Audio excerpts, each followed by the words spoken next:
এই বিড়ালটি প্রতিদিন মদ খেয়ে নিজের সন্তানদের মারধর করত। তিনি দিনভর তাদের দিয়ে কাজ করাতেন এবং বাচ্চাদের ইনকামের টাকা দিয়ে মদে উড়াই দিতেন। শিশুরা নিরপরাধ হওয়া সত্ত্বেও প্রতিদিন অপমান ও নির্যাতন সহ্য করত।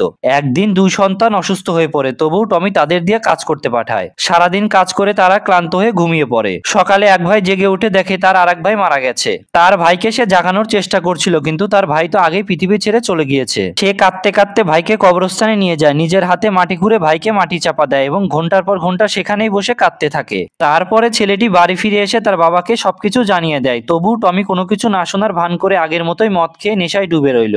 ছেলেটি এসব দেখে তার হৃদয় ভেঙে চুরমার হয়ে সে কাজ করতে চলে যায়। কিন্তু সন্ধ্যা লাগতে বিড়ালটি কাজ থেকে পালিয়ে এসে রাস্তায় দাঁড়িয়ে থেকে একা একাই কান্না করতে লাগে। কিছু সময় পরে বিড়ালটি হাঁপাতে হাঁপাতে পাশেই পুলিশের কাছে চলে যায়। সে কাঁদতে কাঁদতে পুলিশকে সব ঘটনা জানায়। পুলিশ এসে টমিকে গ্রেপ্তার করে এবং তাকে 20 বছরের কারাদণ্ড দেওয়া হয়।